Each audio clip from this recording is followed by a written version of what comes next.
Fala investidor, fala investidora, como que vocês estão? Espero que estejam todos muito bem. Espero que tenham tido uma ótima virada de ano, feliz 2023 para nós. E para começar esse ano já com o pé direito, eu quero trazer para vocês aqui uma small cap que está no radar de muitos investidores e que recentemente tem demonstrado que seus fluxos de caixa são tão bons a ponto de pagar altos dividendos. Será que esses dividendos eles vão se sustentar? E outra, que empresa que eu estou falando? Tudo isso eu vou trazer com vocês logo após a vinheta. Então, vamos pro vídeo.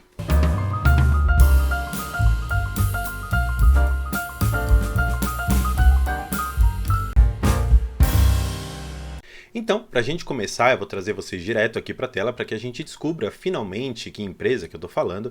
E eu estou falando aqui da Aço Autona. O que é basicamente essa empresa? Eu não quero trazer aqui uma leitura extensiva aqui com vocês, mas só para que a gente conheça um pouco da empresa, o que ela faz. Ela foi fundada lá em 1924 em Blumenau e basicamente qual que é a principal atividade dela? Basicamente ela fornece peças em aço carbono e ligas de baixa, média e alta liga e ferros ligados a aplicações especiais. E aí, quais são basicamente os setores e onde que ela está muito atuante? Aqui eles colocam que ela atua no setor automotivo, de máquinas e equipamentos para construção e mineração, transporte pesado, geração de energia, offshore, petroquímica, mineração, dragagem, ou seja, ela está em vários dos serviços que são muito importantes e perenes para a atuação.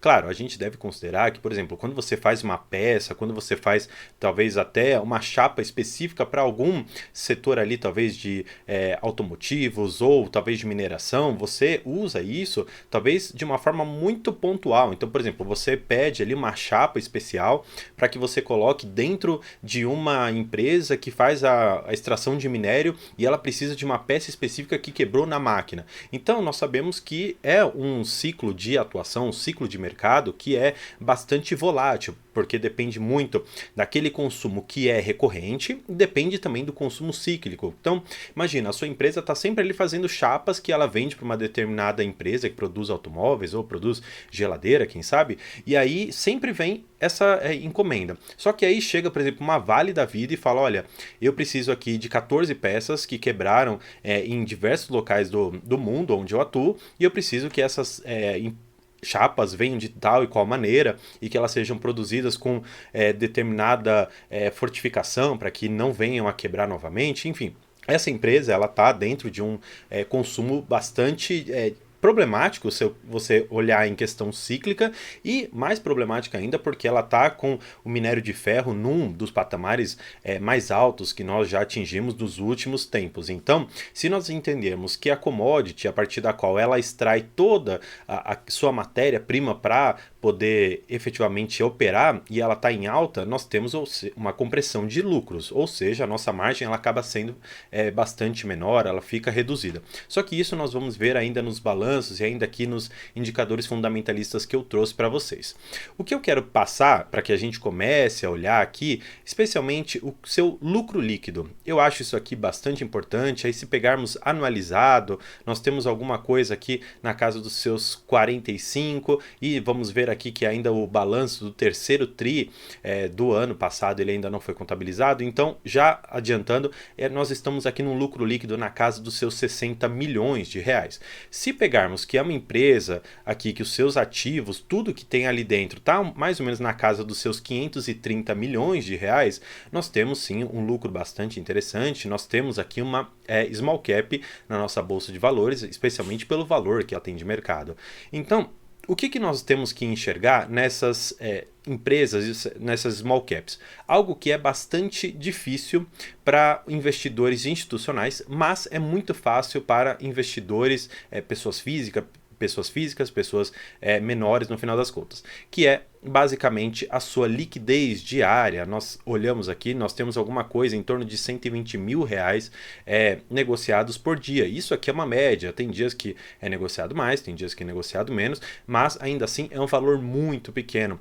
Por que para um investidor institucional é difícil? Porque ele só trabalha na casa dos seus milhões de reais, algumas empresas, algumas casas de análise até com bilhões de reais, porque também temos investidores institucionais que vêm aqui para o Brasil procurando pechinchas na bolsa. Só que é interessante que você entenda uma coisa. Small caps, elas têm exatamente uma pecha assim uma questão negativa de que elas estão, algumas delas, fora do radar de investidores muito grandes. E é interessante, talvez, para aquele investidor menor que tem um estudo da empresa, que gosta do setor que ela está, ir comprando aos poucos essa empresa para que ela possa efetivamente conquistar uma posição relevante nela, para que, se essa empresa demonstrar crescimento ao longo dos anos e as pessoas elas começarem a entrar nessa empresa e quem sabe os investidores institucionais tiverem a possibilidade de entrar, você que vai ter comprado lá atrás num preço bem baixo, você vai conseguir uma valorização tanto ali da ação, como talvez pelos dividendos que essa empresa te pagar, a depender, claro, do fluxo de pagamento dela, do seu estatuto e tudo mais, coisas que nós vamos ver logo mais. É interessante, mais uma vez, olharmos aqui também indicadores fundamentalistas que eu gosto bastante, mas que devem ser olhados com muita cautela. Esse dividendo aqui, eu não quero olhar com vocês por enquanto, porque isso daqui, por mais que seja um indicador muito interessante para a gente olhar, ele ainda assim não é o principal e não pode ser o principal quando você estiver fazendo uma análise de empresa. O que nós devemos analisar?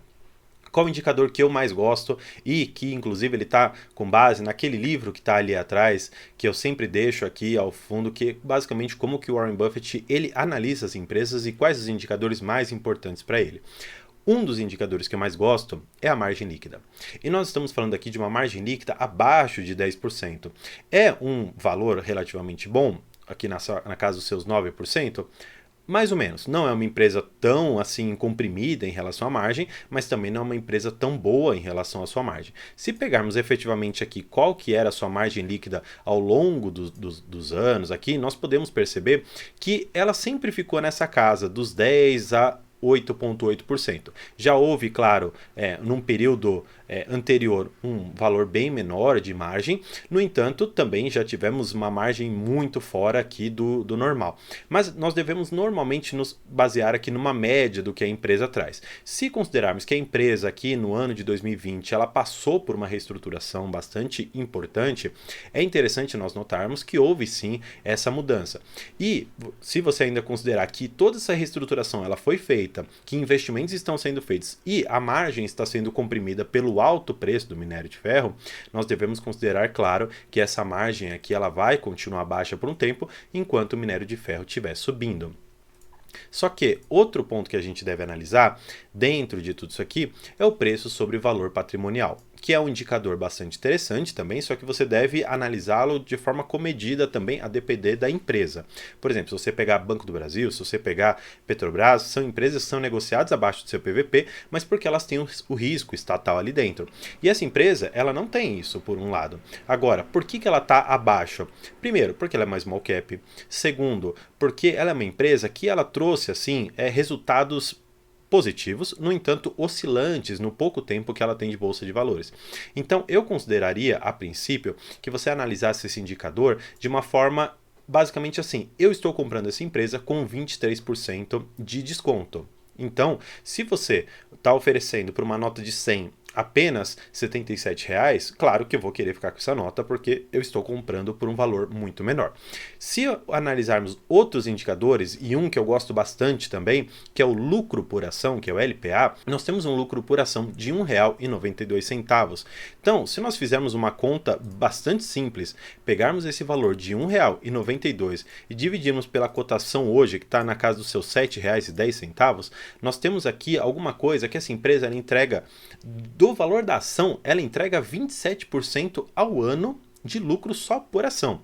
Se considerarmos que desses 27% aqui, uma parte vai ficar com seus acionistas, ou seja, desse R$ 1,92 aqui, basicamente ficaria com o acionista 25%, nós temos aqui um lucro por ação de 48 centavos, o que na cotação atual, se pegarmos aqui quanto que daria, dividido por 7,10, nós teríamos aqui um dividendo de 6%, mais ou menos, 6,7%, que seria o dividendo dessa empresa. É um dividendo bastante interessante, só que nós considerarmos ainda que essa empresa pode pagar dividendos extraordinários, como isso consta ali na sua relação com investidores, que eles pagam sim dividendos extraordinários durante o ano, é muito sim provável que a gente consiga chegar na casa até dos 10%. Só que para trabalhar efetivamente com uma empresa numa margem segura, eu ficaria com esse valor aqui de 48 centavos por ação, que daria ali quase que o seu 7% de dividendo. Falando de dividendo, que eu sei que é muito importante para muitos investidores, eu trouxe aqui um histórico de como que a empresa ela vem pagando esses dividendos. A princípio, desde ali de 2013 até 2022, ela sempre pagou alguma coisinha. E se você for perceber aqui, nós tivemos anos, por exemplo, que essa empresa já chegou a pagar R$ 2,48, assim como ela já chegou próximo de ser R$ 1, assim como ela também já chegou a valores bem baixos, como 18 centavos, 14 centavos.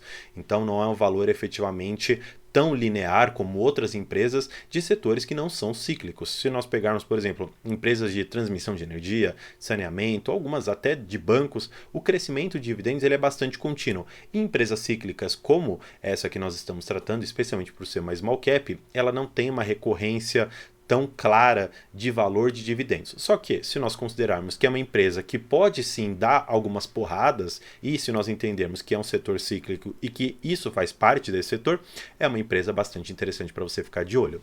Agora, se nós olharmos aqui, por exemplo, os resultados, eu trouxe especificamente um trecho aqui que eu queria falar para vocês de por que esse último dividendo aqui, ele é um pouco maquiado nos resultados. Por quê?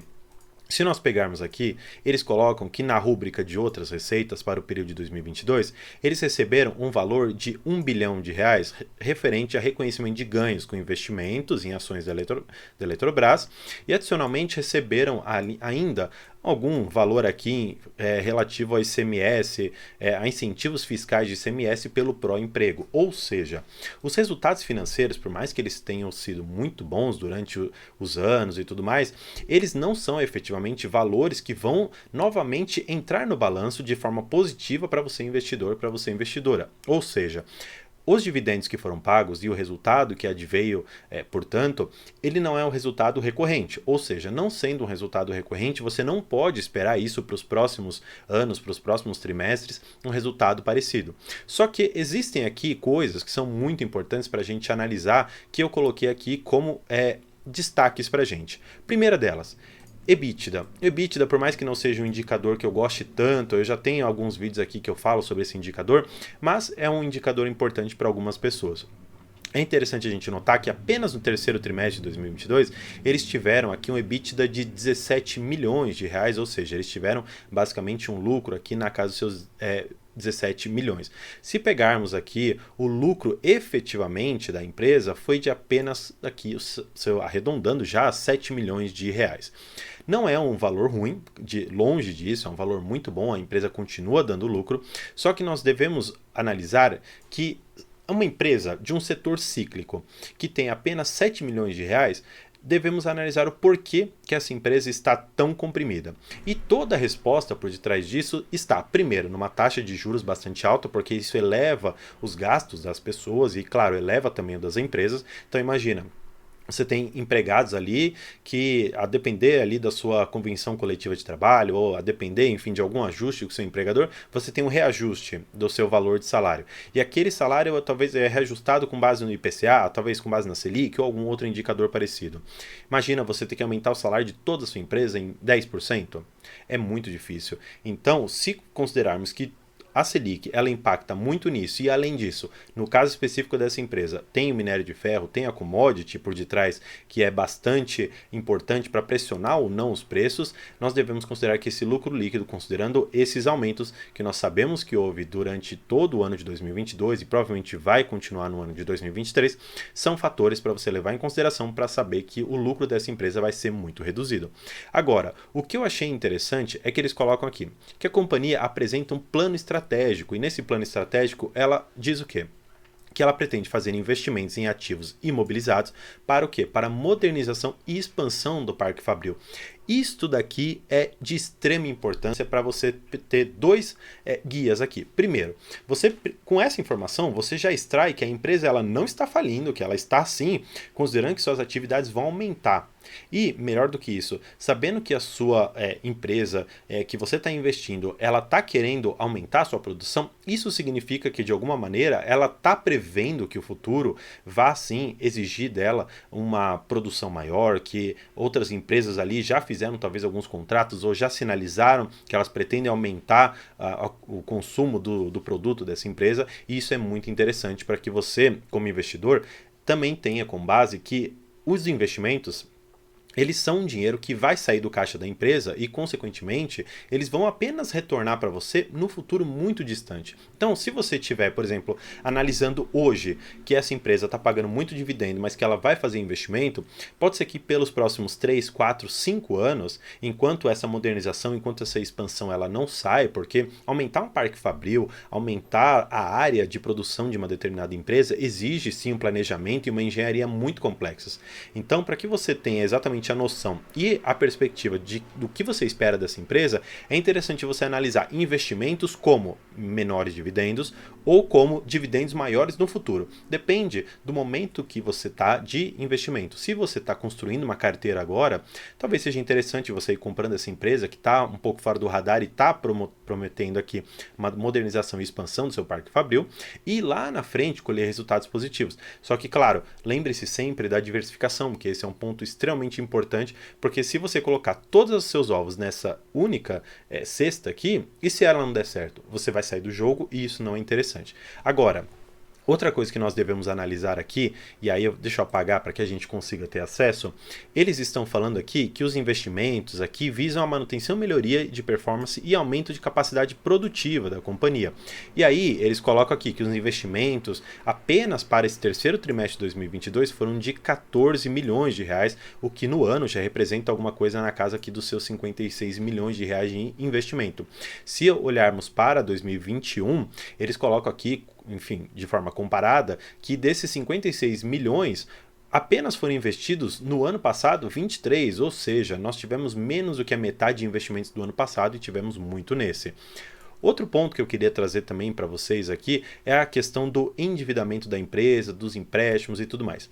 Se olharmos aqui, e esse é o gráfico que eu gostaria que vocês tomassem muita atenção, e por que essa empresa pode deslanchar muito em 2023, porque muito do endividamento e do vencimento das suas dívidas foram aqui no ano de 2022. Nós tivemos aqui 83 milhões de reais que foram pagos apenas nesse ano. Para 2023 e para os anos seguintes, nós temos aqui alguma coisa na casa dos seus 45 milhões de reais de endividamento, ou seja, praticamente metade aqui do que foi só no ano de 2022. Então, essa empresa ela pode trazer um resultado muito maior e, mais uma vez, olharmos que toda aquela questão de margem pode deixar de ser comprimida em relação a esse endividamento. Uma das coisas também que eu acho bastante interessantes para darmos uma olhada aqui é a questão do endividamento em relação ao dólar americano e a sua cotação. É uma questão muito básica aqui para a gente olhar, mas apenas eu queria que vocês tivessem a noção de que a cotação do dólar em relação ao endividamento, ele tem subido, sim, mas isso se deve muito também pela valorização do dólar nesses últimos tempos. Então, eu não acho que é uma questão prejudicial para nós, eu não acho que é uma questão que você deva ficar preocupado em relação a essa empresa, especialmente porque se nós pegarmos aqui um pouco do seu endividamento, nós temos que muito dele está ainda assim em moeda estrangeira, na casa aqui dos seus 50 milhões de reais ainda estão lá fora. Só que se nós pegarmos em relação ao ano passado, nós temos aqui alguma coisa na casa dos seus 41 milhões. Ou seja, por que nós estamos fazendo endividamento lá fora? Porque muito do produto ele é exportado. Então, se nós pegarmos aqui, eles têm até um gráfico que é bastante interessante que fala sobre isso. E por que é interessante a gente analisar o porquê que o dólar ele faz tanta força aqui? E aqui é o gráfico que eu queria mostrar para vocês.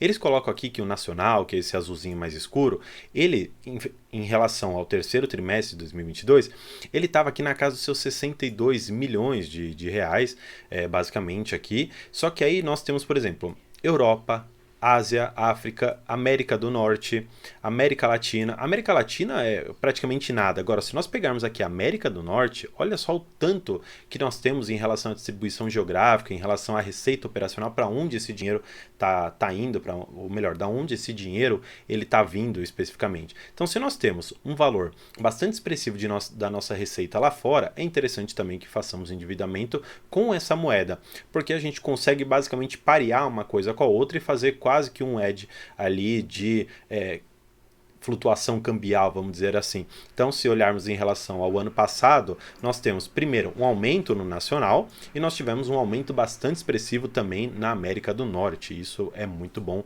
para os investidores no geral. Então, essa é uma empresa bastante interessante fora do radar que eu gostaria de trazer para vocês para que a gente possa começar o ano de 2023 estudando uma empresa bastante diferente, fora do radar e que tem um potencial muito grande de dividendos e valorização. Claro, nada disso aqui é uma recomendação de compra ou de venda de ativos, todos sabemos que os vídeos aqui no YouTube da maioria das pessoas, ele tem o conteúdo basicamente educativo e informativo e é esse o fim que eu gostaria de trazer aqui para vocês. Então, espero que você tenha gostado desse vídeo, que você considere se inscrever aqui no canal para que você não perca outras empresas da Bolsa, tanto algumas dentro como fora do radar. E é isso. Então, muito obrigado, por hoje é isso e tchau!